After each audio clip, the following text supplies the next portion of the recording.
Hi guys, today I have XIAOMI Redmi 13R and I want to show you how to fix the problem when you have a connect with internet but your Google Play Store stuck on padding on this device.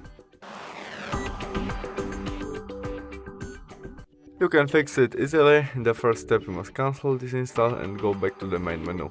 Now we must navigate to the settings where we have additional settings option. In it we choose date and time, and now we must switch on first function set time automatically. And that's all. We can go back to the main Google Play Store and try install again. And it is working, but it wouldn't work. You must restart your Google Play Store and try install again. That's all. Thanks for watching. Bye.